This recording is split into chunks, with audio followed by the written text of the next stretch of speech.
message est arrivé et on est chez nous, on n'est pas pressé, merci Seigneur.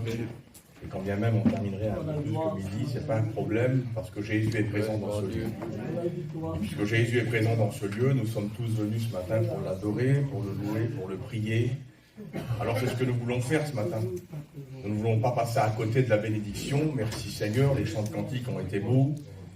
Et tant pis pour ceux qui chantent mal, et j'en fais partie, mais d'écouter un cantique chanté par quelqu'un qui chante bien, c'est très agréable. Non seulement aux oreilles du Seigneur, mais à mes oreilles à moi aussi. Tant pis pour vous, je ne chante pas bien, c'est pour ça que je me permets. Mais quand on fait les choses et quand on s'applique à les faire pour Dieu, je pense que Dieu, dans son ciel de gloire, a des regards favorables sur nous parce qu'on s'applique.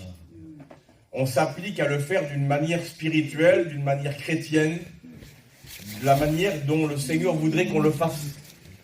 On applique notre vie chrétienne à la façon de la parole.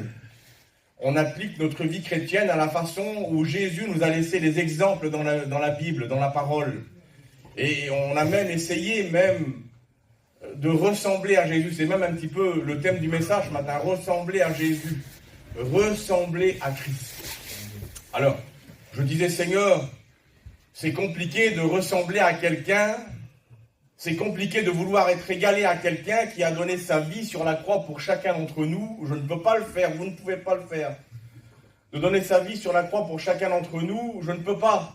Je disais, Seigneur, comment est-il possible qu'un être humain sur la terre peut ressembler à Jésus? Comment ça devient possible? Est-ce physiquement? Je disais, Seigneur, physiquement, c'est pas possible. J'ai un copain, moi, avec qui je travaille dans l'œuvre missionnaire depuis de nombreuses années. On a même commencé dans l'œuvre missionnaire ensemble et on a été reconnus il y a quelques années missionnaires ensemble. Et ce copain-là, en question, il a une femme, naturellement, je ne dirai pas son nom parce que vous ne saurez pas qui c'est.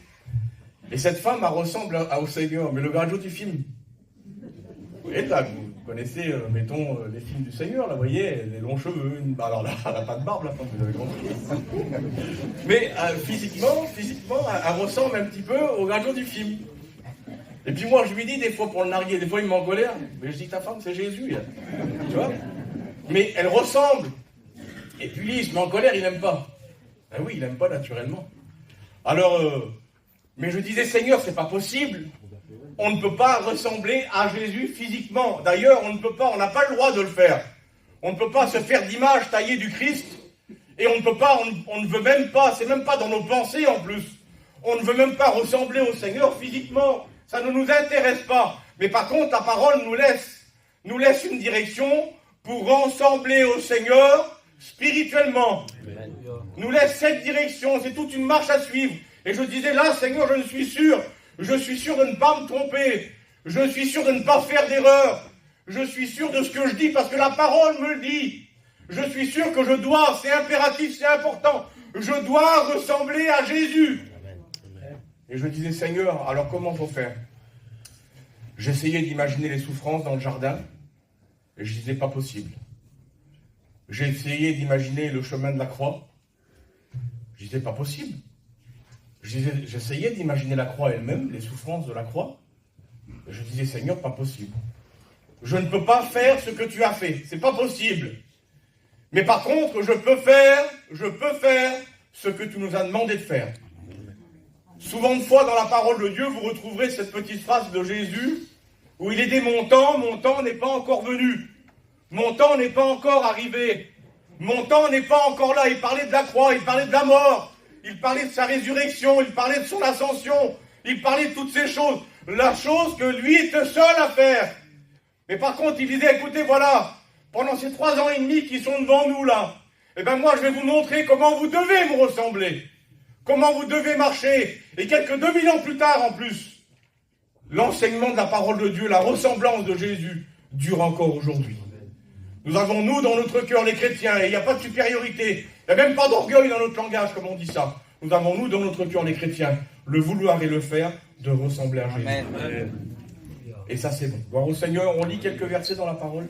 Amen. Merci à Dieu. Les hommes de Dieu de la Bible, qui étaient des hommes, naturellement, ce n'étaient pas des extraterrestres, ils étaient hommes comme nous, avec toutes leurs faiblesses, toutes les difficultés à suivre le Seigneur, frère a pris soin de parler tout à l'heure du geôlier, de la prison. Les chrétiens et prédicateurs, les hommes de Dieu ont été en prison pour l'évangile, il n'y a pas de problème, on le sait. Et tout ça, ça cause des problèmes, ça cause des difficultés. Pour certains, ça cause même des découragements. Mais quand bien même nous suivons le Seigneur, nous marchons avec lui et nous ne voulons pas. Nous ne voulons pas regarder en arrière. Ce n'est pas possible pour nous. On n'en a pas envie, déjà premièrement, parce que devant nous, c'est le ciel. Et parce que nous voulons aller au ciel, on ne veut pas regarder en arrière. La Bible dit que celui qui regarde en arrière n'est pas propre au royaume des cieux. Gloire au Seigneur. Allez, l'épître de Jean, la première épître de Jean, et c'est le chapitre 2 qui dit ça, verset 6. C'est important, parce que Paul va dire, soyez mes imitateurs, comme moi je le suis du Christ. 1 Corinthiens chapitre 11, verset 1er. Paul, il avait un désir dans son cœur, lui, c'était de ressembler à Jésus, imiter Jésus.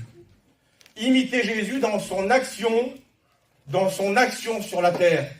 Imiter Jésus dans sa vie chrétienne de tous les jours. Il ne voulait pas imiter Jésus, souffrir avec lui, quand bien même il va dire en plus, mais il va dire Jésus a reçu 39 coups, 40 coups moins 1, mais dis-moi 5 fois j'ai reçu. Il va dire Jésus a souffert, moi aussi j'ai souffert. Mais je ne veux pas prétendre prendre la croix de Jésus, parce que lui seul pouvait le faire. Mais par contre, je vais ressembler à Jésus. Dans son action, il va dire, soyez mes imitateurs, comme moi je le suis du Christ. Alors je veux imiter Paul, il n'y a pas de problème. Mais 1 Jean, chapitre 2, verset 6, écoutez ce que Jean va dire, lui. Et il s'adresse à l'Église. Il s'adresse aux enfants de Dieu. Il ne s'adresse pas aux gens du dehors. Les gens du dehors ont besoin d'écouter la prédication de la croix. Parce que c'est ce qui va les amener au salut. Mais les chrétiens de l'intérieur, ceux qui sont dans l'église, ont besoin d'écouter ça. Il est dit, celui qui dit qu'il demeure en lui. Ah, c'est vous ce matin, hein? Qui c'est qui demeure en lui? Levez la main pour voir. Et pourquoi il y a des mains qui ne se lèvent pas? Levez la main, plus haut. Tout le monde demeure en lui ce matin, on l'occupe. Allez, peut-être qu'il y a 2-3 de nos amis qui sont là ce matin. Écoutez ce qu'il est dit là. Celui qui dit qu'il demeure en lui doit marcher comme il a marché lui-même. Ça veut dire qu'on ne passe plus par l'intermédiaire d'un homme. Écoute, tu m'excuses Paul ce matin. Je ne vais plus passer par l'apôtre Paul pour imiter Jésus, mais je vais passer par l'apôtre Jean. C'est pas plus profond si vous voulez, mais c'est plus clair. Paul, lui, mettait tout son cœur, il mettait tout son cœur à accomplir l'œuvre de Dieu dans son action sur la terre. Mais Jean, lui, va dire, écoutez, moi, je ne me dégage pas parce que je veux faire comme vous ce matin. Mais il va dire, écoutez, que celui qui dit ce matin, tu prétends être un chrétien, tu prétends être une chrétienne, alors écoute, tu vas faire quelque chose, tu vas marcher comme il a marché lui-même. Ça veut dire que tu ne vas pas imiter un homme. Alors aux hommes qui se confient aux hommes, l'homme de Dieu va dire, mais heureux l'homme qui se confie en Jésus. Alors un homme va te décevoir. Un homme va te décevoir. Un jour ou l'autre, ça peut être le grand prédicateur de renom, ça peut être monsieur Untel, vous m'excuserez, pour les anciens qui sont là, mais un jour ou l'autre, on verra quelque chose qu'on n'aurait pas dû voir et on sera déçu par la personne. Parce que c'est canon. Mais par contre, on ne peut pas. Nous ne pouvons pas être déçus par Jésus, ça n'existe pas. On ne peut pas être déçu par le Christ, ça n'existe pas. Il est parfait. Amen. Il est l'auteur parfait de la bénédiction. Alléluia. Il est le véritable donneur du vrai bonheur. Le bonheur dans le monde existe un petit peu pour ceux qui peuvent le faire, mais le véritable bonheur, c'est Jésus qui le donne. Donc on ne peut pas imiter un homme dans l'action que Jésus nous a laissée. Il n'y a pas de problème. On ne peut pas imiter un homme dans sa vie de tous les jours parce qu'un jour, il va nous décevoir. Quand bien même ce serait le président de la mission Vie et Lumière des Tziganes de France, qui a été réélu il y a quelques jours, un jour ou l'autre, il va nous décevoir. C'est qu'un homme. Mais Jésus ne peut pas nous décevoir. Parce que c'est Jésus. Amen. Donc on ne peut pas. Et je lisais la parole de Dieu, moi. Je regardais tout ça, je disais, Seigneur, c'est important de suivre Jésus dans son action. Alors dans sa ressemblance physique, c'est pas possible. Et souvent, mon copain, là, vous le connaissez, enfin beaucoup le connaissent ici, mais je ne peux pas dire son nom. Puis après, vous saurez qui c'est sa femme et vous la verrez comme Jésus aussi. Ça va pas. Ça va pas. Mais il veut pas, lui. Hein, il veut pas. Tu ressembles à Jésus, ta femme. Quand je dis ça, il se met en colère. Mais on ne veut pas ressembler à Jésus physiquement, et par contre, on veut ressembler à Jésus spirituellement. C'est le but du chrétien ce matin. Je demande pardon à mon Dieu de ce que je vais dire, mais je vais le dire quand même. Avec toutes les difficultés qui viennent du ciel, avec tous les problèmes qui viennent de la terre, avec tous les découragements du monde. Mais notre objectif, nous, c'est de ressembler au Christ. Amen. Nous voulons le faire. Demain, je suis fort. Après-demain, je suis faible. Mais ma vie chrétienne n'est pas en jeu parce que je suis un chrétien fidèle. Et mon salut n'est pas en jeu. Alors je disais, Seigneur, comment nous pouvons ressembler à Jésus? Alors, les versets sont là. Et puis, je vais vous les lire ce matin. Gloire au Seigneur. Amen. Alors, c'est Paul qui dit ça dans l'Épître aux Philippiens, au chapitre 2, verset 5. J'en parlais avec Niki il y a 2-3 jours. Et puis, c'est là où nous devons. C'est là où notre action spirituelle rentre en jeu. C'est là où notre vie chrétienne prend tout son sens sur la terre. C'est à partir de ce verset-là. Si je veux regarder vers Jésus, si je veux marcher comme Jésus, si je veux faire ce que Jésus a fait, et quand bien même dans les miracles, quand bien même dans les guérisons, quand bien même dans les moments de prière, quand bien même dans les découragements, dans la peur, dans la crainte, la Bible dit que même dans le jardin, un ange a dû descendre du ciel, pour venir fortifier Jésus, pour lui donner du courage. Donc, si vous voulez, le Seigneur, tout ce qu'il a vécu, je peux le vivre.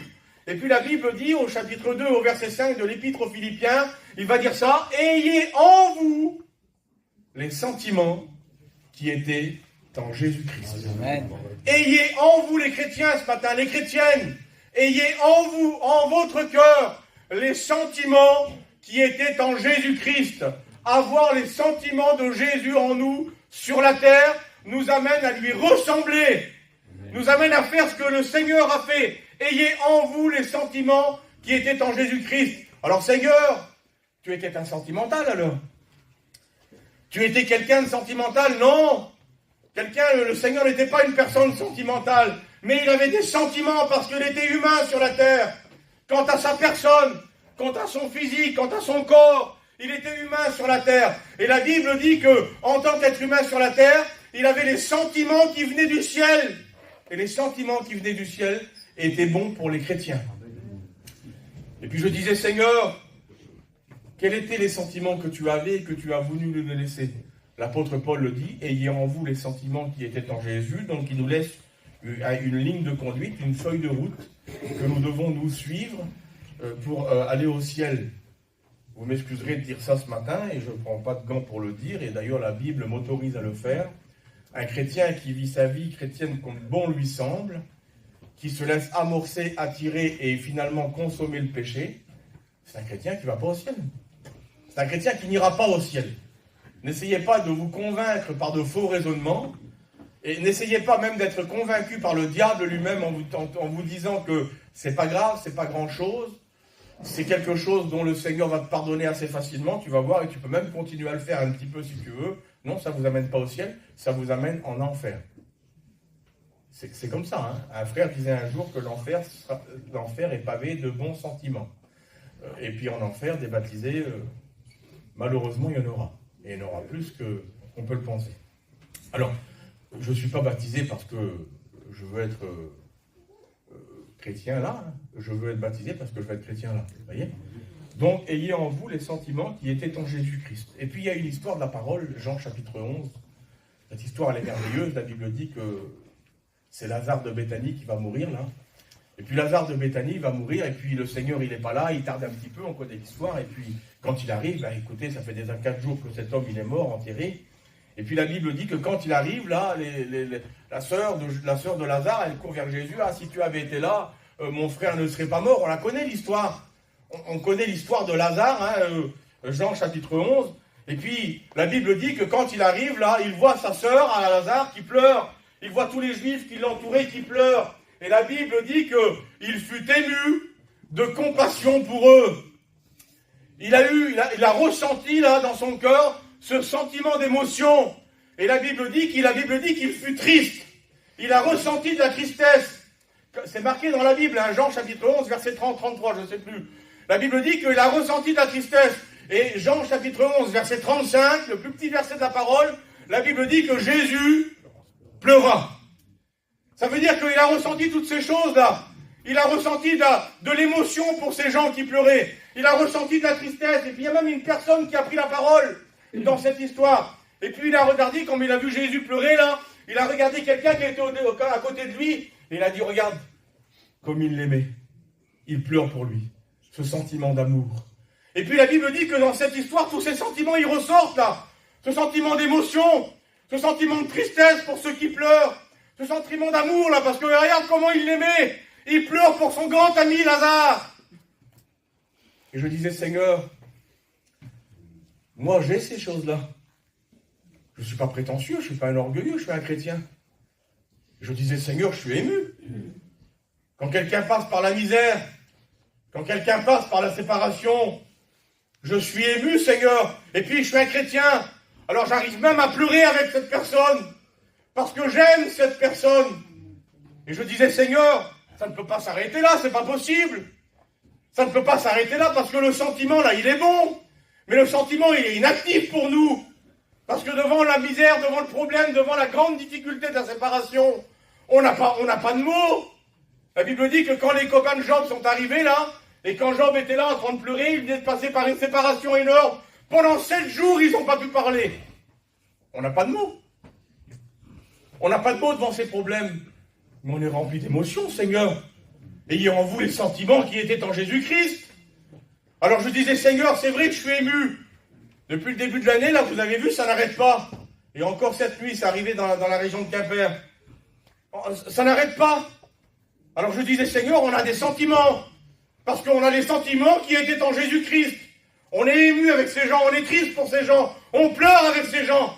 Il n'y a pas de problème. Mais le Seigneur, il ne s'arrête pas là. Parce qu'il y a d'autres sentiments qui ressortent dans cette histoire.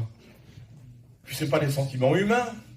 Parce que le sentiment humain, il est limité, lui. Il n'y a pas de problème. Et puis la Bible dit que c'est Jésus qui va dire ça à la femme, à la sœur de Lazare. Il va dire, ne t'ai-je pas dit alors? Tu n'as pas compris encore. Tu n'as pas écouté, tu n'as pas su. Mais quoi alors, Seigneur? Que si tu crois, tu verras la gloire de Dieu. Mais comment alors, Seigneur? Quel est ce sentiment? Je ne connais pas le sentiment-là. Le sentiment d'émotion, le sentiment de tristesse, on l'a, nous, les êtres humains, les terre à terre. On l'a, ces sentiments-là. Et on pleure avec ceux qui pleurent. La Bible dit que l'ami aime en tout temps. Proverbe chapitre 17, verset 17. L'ami aime en tout temps. Mais quand l'ami tombe dans le malheur, il se montre un frère. Ça veut dire que le sentiment là d'approchement, il existe. Le sentiment d'intimité, il existe. Le sentiment de pleurer, il existe. Mais la Bible dit que Jésus va leur dire ça. Où l'avez-vous mis? Où l'avez-vous mis? Et je disais, Seigneur, ce sentiment-là, on l'a aussi, nous, alors. On est des chrétiens, on est des enfants de Dieu. Est-ce que nous avons ce sentiment-là? Et le Seigneur, viens et vois. Alors il y va, et puis roulez la pierre. Mon Dieu. Seigneur, je ne veux pas être maladroit, c'est la femme qui dit ça. Seigneur, je ne veux pas être maladroit, mais il y a déjà 4 jours qu'il est là. Notre sentiment est limité, Seigneur, à nous, on est des êtres humains. Oui, mais tu es une chrétienne. Tu es un chrétien, tu ne peux pas te limiter, c'est pas possible. Tu ne peux pas te limiter à un sentiment de tristesse. Tu ne peux pas être limité à un sentiment de pleurs. Tu ne peux pas être limité à un sentiment d'émotion. Une réunion, excusez-moi, une réunion, c'est pas un sentiment d'émotion. C'est pas une émotion pour quelques minutes. Une réunion, une vie chrétienne, c'est une vie de tous les jours. Amen. Je me lève le matin, je suis un chrétien. Je me couche le soir, je suis un chrétien. Je passe ma journée, dans la journée, je suis un chrétien. Parce que je suis un sauvé. Où vous l'avez mis? Ben viens, Seigneur, vois. Alors, on roule la pierre maintenant. Mais Seigneur, on ne peut pas rouler la pierre, c'est pas possible. Comment, Seigneur, ce que tu veux faire? C'est pas possible. Oui, mais attendez, je vais vous expliquer un petit peu alors. Parce que vous n'avez pas compris encore, vous les enfants de Dieu. Je ne peux pas me limiter à ça, moi, je suis le Fils de Dieu. Et je dois vous laisser un exemple sur la terre. Alors, je ne peux pas vous laisser avec un sentiment de tristesse. Je ne peux pas vous laisser avec un sentiment de pleurs. Nous pleurons ceux que nous avons perdus. Et c'est légitime, Jésus nous laisse l'exemple. Jésus pleure pour Lazare. Alors on pleure pour ceux qu'on a perdus.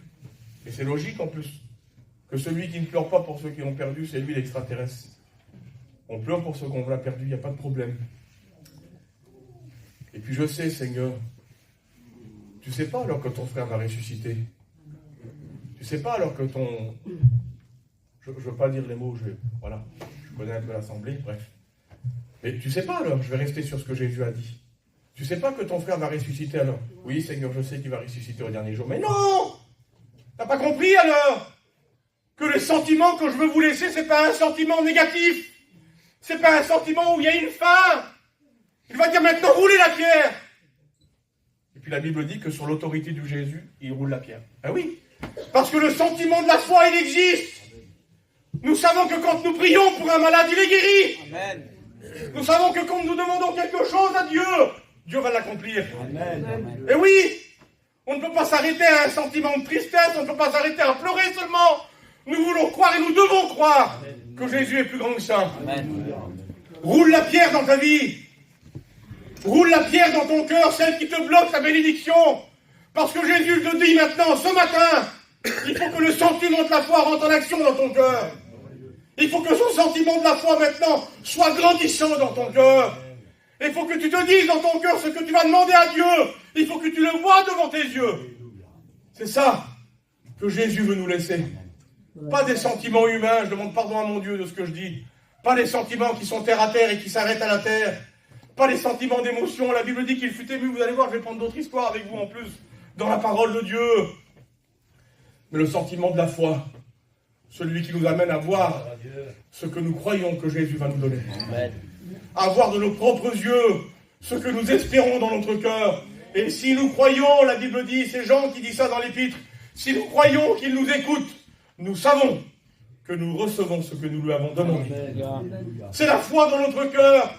Jésus n'avait pas le droit, je te demande pardon Seigneur ce matin, mais tu n'avais pas le droit de nous laisser seulement avec ce sentiment de tristesse.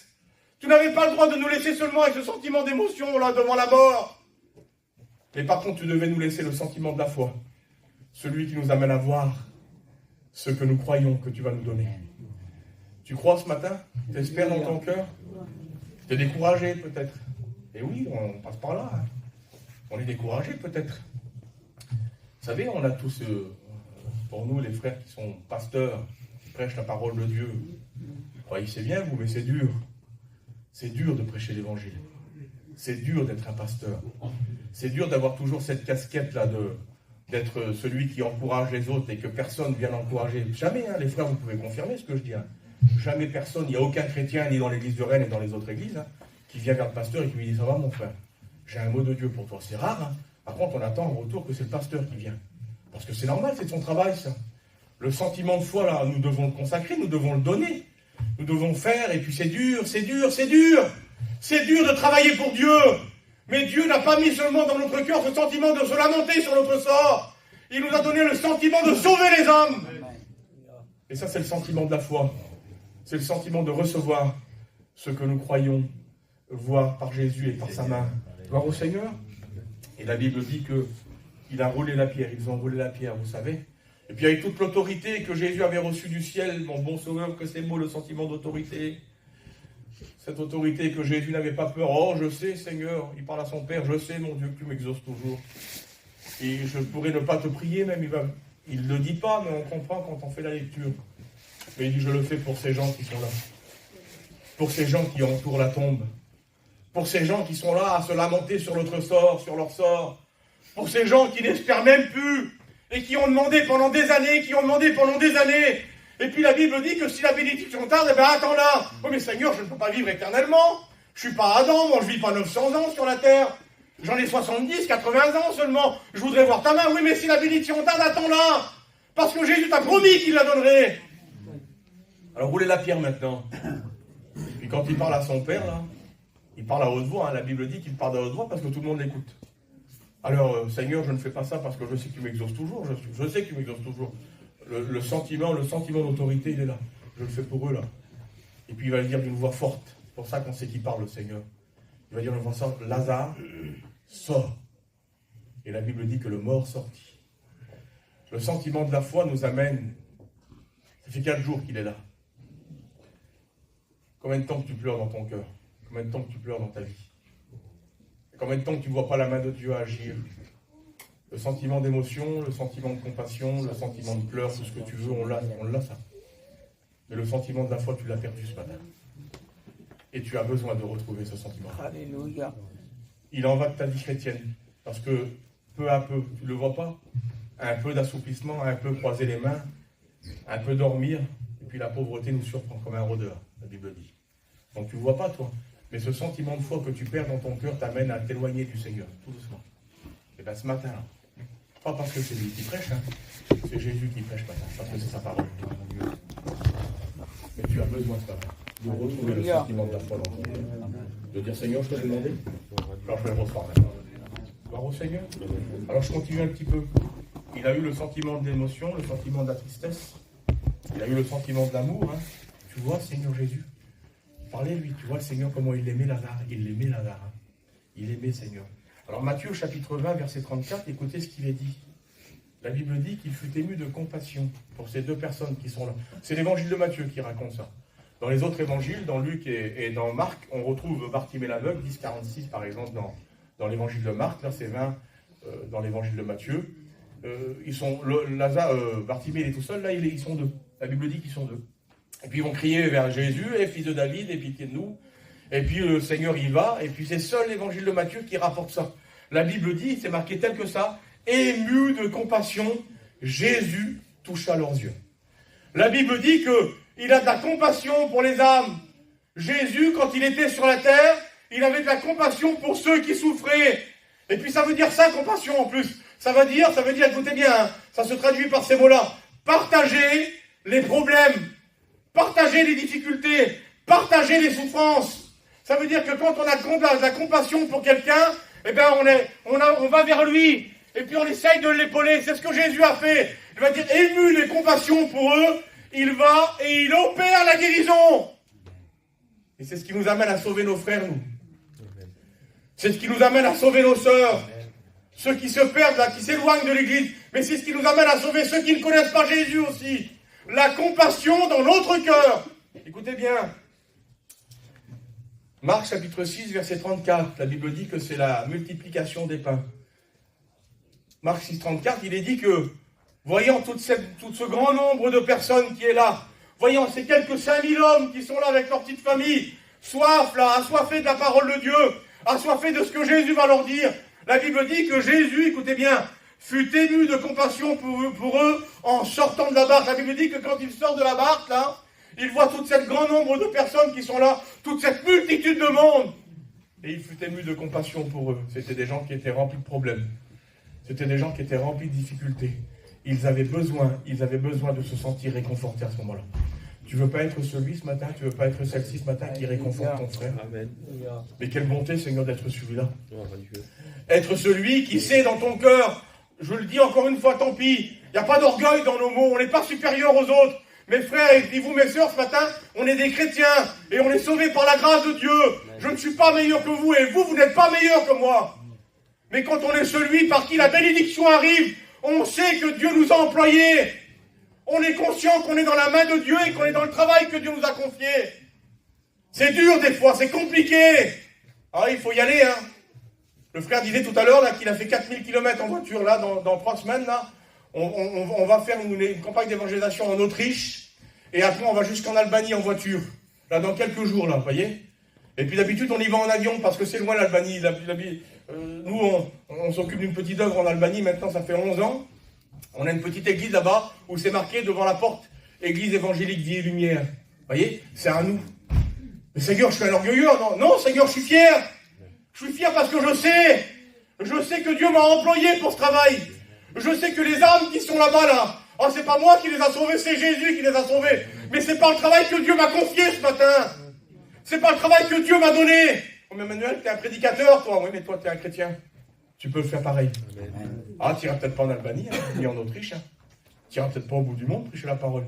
Il y a combien de gens à Rennes qui se perdent, là, qui ne sont pas des chrétiens, dans ta famille même. C'est vrai.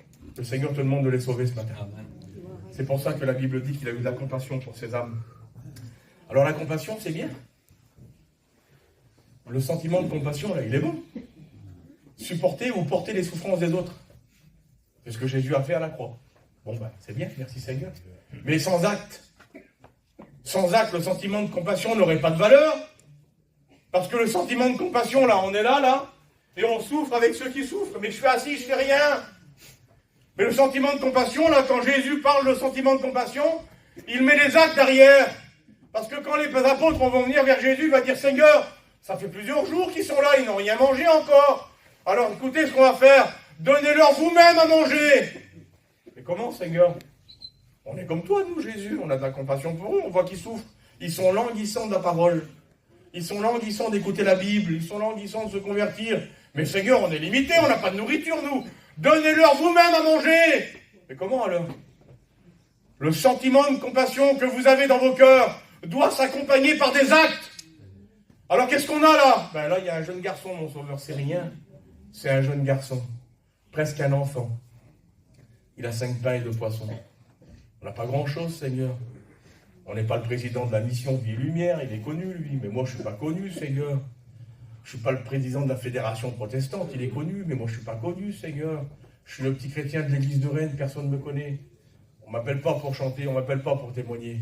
On dit ça dans le cœur des fois. Oui, mais une grande église, c'est compliqué des fois. Moi, mon église à Villeauban, là-bas, elle est plus petite que celle-ci, une centaine de personnes. Alors, on sait, on connaît. Voilà. Mais ici, c'est une grande église. Alors, c'est compliqué, Seigneur. Oui, mais le Seigneur te connaît, lui. C'est pas le plus important, ça? Que le Seigneur te connaisse à toi? C'est pas le plus important que tu apportes tes 5 petits pains et tes 2 poissons, là? Seigneur, je suis limité. C'est vrai que je suis rempli d'émotions. C'est vrai que je suis rempli de compassion, Seigneur, pardon. C'est vrai que j'ai ta compassion pour les âmes, mais je suis trop limité. Tu as rien. Tu as 5 pains et 2 poissons. Mais donne-leur à manger, alors. Ne te lamente pas sur ton sort. Ne fais pas que de supporter les souffrances des autres. Donne la solution aux souffrances. La Bible dit que quand il fut ému de compassion pour les aveugles, il toucha leurs yeux et il les guérit. Guérit ceux qui souffrent. Pleure avec eux dans un premier temps. T'encourage à le faire, mais guéris ceux qui souffrent. Le Seigneur t'a donné l'autorité de le faire. T'es pas monsieur le pasteur, c'est pas grave. T'es pas la femme du pasteur, c'est pas grave. Le Seigneur t'a donné l'autorité de le faire, alors fais-le. Il a guéri les aveugles. Tu peux guérir ceux qui ont le cœur brisé. Un mot de Dieu dans ton cœur, tu guéris celui qui a le cœur brisé. Vous avez vu, quelqu'un qui a le cœur brisé, c'est compliqué, c'est difficile. Aucun chirurgien dans le monde ne peut guérir un cœur brisé. Aucun chirurgien dans le monde, quand bien même il aurait fait 20 ans d'études, ne peut pas guérir un cœur brisé. Toi, le petit gitan, le petit chrétien, tu guéris les cœurs brisés. Parce que Jésus t'a donné l'autorité de le faire. Et ça, c'est bon. Gloire au Seigneur. Alors, il a guéri les aveugles. Et puis, quand il a donné l'autorité aux apôtres de distribuer la nourriture, vous savez ce qu'ils ont fait, les apôtres? Ils l'ont pris par la foi. Le sentiment de la foi a été mis en action. Ils ont pris les 5 pains et les 2 poissons. Jésus rend grâce. Il prie son Père pour la nourriture. Et la Bible dit qu'il distribue. Il distribue. Et puis, les 5000 personnes, les 5000 hommes, là, ils sont rassasiés. Mon bon sauveur, il est mauvais, le sentiment, là. Le sentiment de travailler pour Jésus. Le sentiment de ne pas se sentir inutile. Dans ton petit coin où la personne te voit. Mais à côté de toi, dans ton petit coin où la personne te voit, Jésus te dit, attends là, dans la porte d'à côté, dans la caravane d'à côté, dans la maison d'à côté, il y a quelqu'un qui meurt. Il faut que tu vas le guérir. Il faut que tu vas lui donner à manger. Tu as 5 pains et 2 poissons, mais c'est largement assez. J'ai nourri 5000 hommes avec ça, moi. Il y a une personne qui meurt à côté de toi. Va lui donner à manger. Ce sentiment de la foi est mis en action, la Bible va dire. Écoutez, je prends une dernière histoire et puis après, ensuite on prie le Seigneur. Un jour, il y a un homme qui va trouver les prédicateurs. Et là, c'est un exemple, c'est exemplaire de la limite humaine. C'est un exemple extrême de la limite humaine, de ne pas vouloir. Donc, on sait très bien que nous devons, Seigneur, si je vois un homme de Dieu, je veux ressembler à l'homme de Dieu, moi. Si je vois un homme de Dieu qui marche dans la droiture du Seigneur, j'ai une jalousie spirituelle qui s'installe de vouloir ressembler à lui. Parce que c'est bon, merci Seigneur. Et la Bible dit qu'il y a un jour un homme, Marc chapitre 9, qui va trouver les apôtres et qui va demander aux apôtres de prier pour son garçon. Son garçon, il est lié par un esprit qui le jette dans le feu, qui le jette dans l'eau, puis il est meurtri, ce petit garçon-là. Et la Bible dit que les apôtres ne peuvent pas. Ils sont limités. Parce qu'ils n'ont pas encore dans leur cœur, là, ils n'ont pas encore installé dans leur cœur, là, le véritable sentiment qui était en Jésus-Christ. Ils n'ont pas encore, là, installé dans leur cœur, là, ce qui vient du ciel et ce qui doit arriver demain, parce que c'est des chrétiens, des enfants de Dieu. Et la Bible dit qu'ils ne peuvent pas, devant le problème, là, devant la difficulté, ils ne peuvent pas, ils sont impuissants. Et puis quand Jésus, il arrive, là, l'homme, il va trouver le Seigneur, il va dire, voilà, Seigneur, s'il te plaît, dans ta grâce, s'il te plaît, dans ton amour, fais quelque chose pour mon fils. Ah bon? Qu'est-ce qu'il a, ton garçon? Eh bien, Seigneur, il est animé par un esprit, et quand l'esprit l'agite, là, il se jette dans le feu, il se jette dans l'eau, et puis il veut même faire périr mon garçon. Et puis j'ai été vers les apôtres, j'ai été vers les prédicateurs, ils n'ont rien pu faire pour lui. Je disais, Seigneur, il faut regarder vers Jésus alors. C'est l'Épître aux Hébreux au chapitre 12 et au verset 2 qui nous rappelle ces mots. Il va dire, ayant les regards sur Jésus, parce que c'est lui qui suscite la foi et qui l'amène jusque dans la perfection. Alors il va dire, mais Seigneur, les prédicateurs n'ont rien pu faire. Ils n'ont pas mis le sentiment de foi en action. Alors je viens vers toi, Seigneur. Et puis la Bible dit que Jésus va lui poser quelques questions à cet homme. Il va dire, depuis quand? Depuis quand ton garçon est agité par cet esprit? Ben, Seigneur, depuis sa tendre enfance. C'est long. Peut-être que le garçon, il a 15 ans, 16 ans, 17 ans, on ne sait pas, la Bible ne le dit pas. Mais depuis sa tendre enfance, il est agité par cet esprit. Et la Bible dit que Jésus a toute l'autorité qui vient du ciel encore. L'autorité que Jésus nous a laissée. Hein. Il faut bien souligner que l'autorité qu'il a à ce moment-là, Jésus nous l'avons aussi. Nous l'avons aussi. Sauf que dans notre cœur, là je parle pour moi, je ne parle pas pour vous ce matin, vous êtes plus spirituel que moi. Hein. Mais dans mon cœur à moi, là, combien de fois j'ai mis des limites à cette action-là? Il va dire depuis combien de temps il est comme ça? Depuis sa tendre enfance, Seigneur, ça fait trop longtemps que ça dure, il faut que ça s'arrête aujourd'hui. Et puis la Bible dit que d'une voix forte encore, Jésus ordonne à l'esprit sourd et muet de quitter cet enfant. Et puis la Bible dit qu'il met toute sa foi en action. C'est Jésus, vous allez dire. Ah oui, mais non, il était homme sur la terre.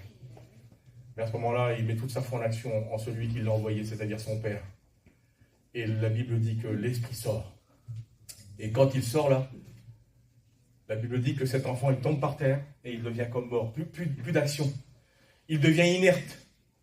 Alors je disais, Seigneur, dans mon cœur, tu as la foi et tu as l'autorité jusqu'à même faire sortir un esprit d'une personne.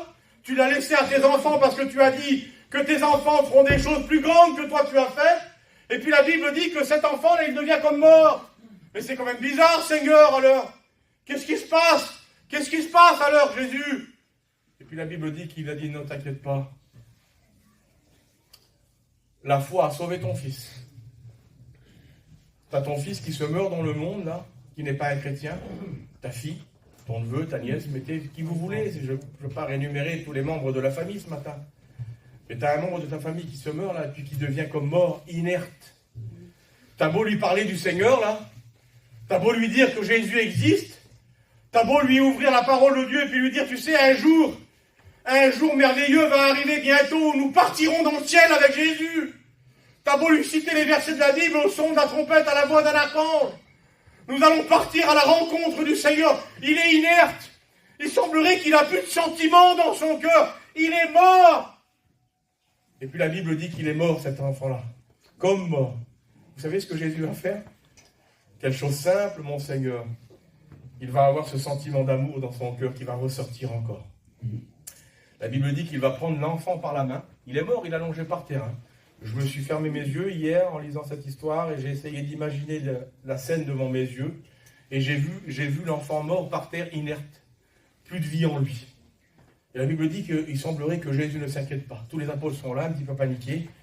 Le Père est là et il est un peu paniqué aussi. Mais Jésus ne s'inquiète pas.